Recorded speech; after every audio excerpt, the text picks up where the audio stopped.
जब हम घर पर खाना बनाते हैं तो कई बार उसमें अतिरिक्त नमक डाल दिया जाता है जिससे एडजस्ट करना मुश्किल हो जाता है। पका हुआ भोजन बर्बाद हो जाता है क्योंकि उसे फेंकना पड़ता है। ऐसे तरीके हैं जिनसे नमकीनपन को कम किया जा सकता है। आईएसएच न्यूज़ ने इस बारे में एक वीडियो जारी किया था। यदि आप वीडियो देखने से चूक गए हैं तो आप इसे यहाँ इस लिंक पर देख सकते हैं। अब मान लीजिए कि आप जो खाना बनाती है उसमें ज्यादा मसाले या मिर्च डाल देती है तो आपके पति नाराज हो जाएंगे। तो अब आप क्या कर सकते हैं? चिंता ना करें, ये तरीके हैं।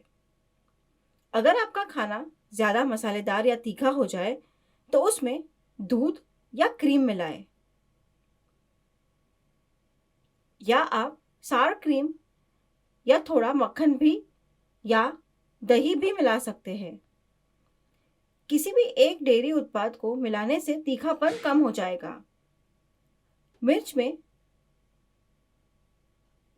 कैप्सिसिन नामक अणु होता है, इससे खाने में तीखापन बढ़ जाता है। इसलिए तीखापन कम करने के लिए नींबू का रस या सिरका मिलाएं।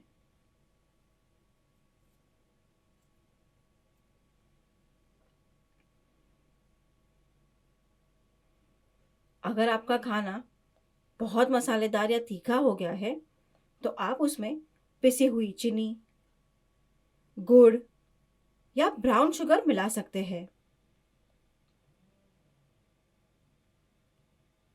तीखापन कम करने के लिए आप इसमें शहद या मेपल सिरप भी मिला सकते हैं।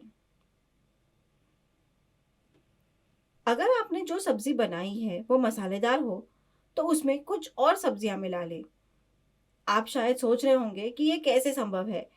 बिना मसालेदार सब्जियां जैसे गाजर, धनिया, शिमला मिर्च आदि मिला सकते हैं।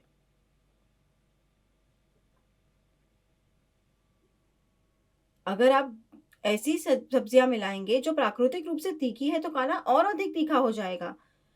बिना तीखी सब्जियां डालना याद रखें। अगली बार अगर खाना बनाते समय आपका खाना तीखा या नमकीन हो जाए तो इन बातों को ध्यान में रखिए।